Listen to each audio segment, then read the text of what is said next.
One other thing, this is, as you know, Raleigh, North Carolina. And if you go outside this building and look around, you'll see that the state capitol is here.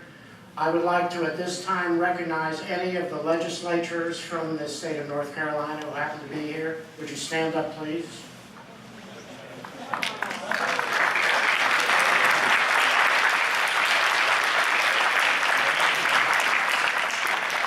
That's really the point, isn't it? Our first line of defense has got to be us, because they're not here. I want you to know that I am a product of government schools. I went to government schools at a time when you couldn't get a good education from government schools.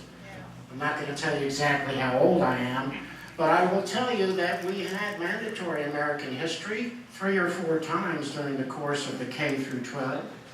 We studied the Constitution. We even read the Constitution, all 4 handwritten pages. But you know something? I never ever heard the word nullification. I never heard that word. I was thinking about that while I was trying to decide what to say, and my guess was that when I was growing up, we didn't really have the need to be worried about nullification. We kind of never doubted that the federal government was acting on our behalf, acting in our best interests. We did not have that feeling that we were being screwed over every time the Congress was in session. We never doubted the motives of the federal government. That was after World War II. The economy was booming. There was a sense of patriotism.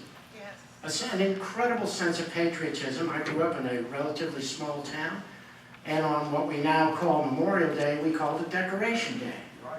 We used to put crepe paper in the spokes of our bicycles, and we used to ride through town along with the high school marching band and the fire department and the other horses and whatever else was in the parade. There was a feeling that America was on the right track, we were moving in the right direction, and we were all united in that. Some might say that life was really much simpler then. I don't say that.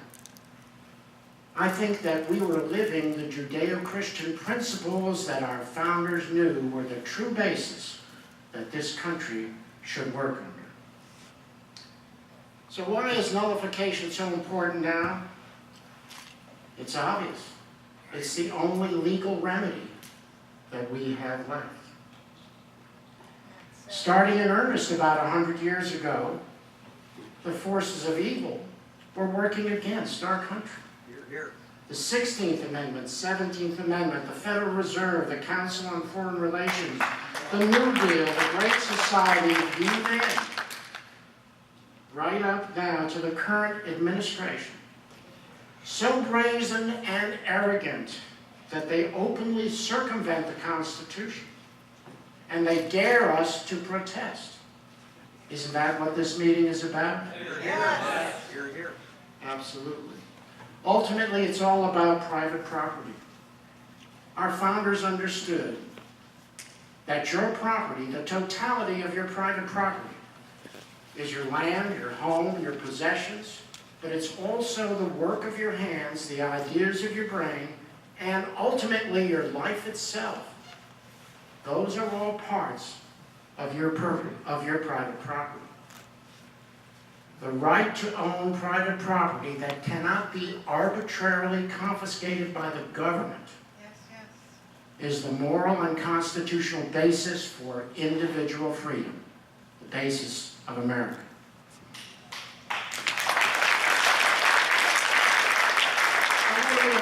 We've been purposely divided. We've been divided into 3 classes. You see, back in the days when the Constitution was written, if you were in Congress, you went there for a few months, you did the business of the country, and you came home. You had to live among the people that you were legislating for.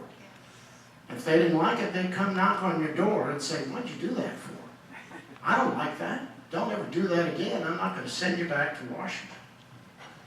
But now we have an arrogant ruling class in Washington that has insulated itself from you and I, from we the people.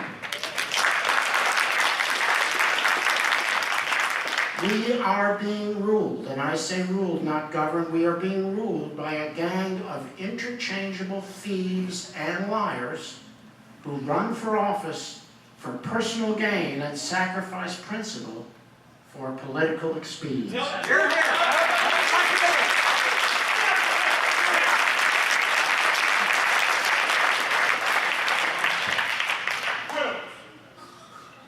A man got a call from his doctor.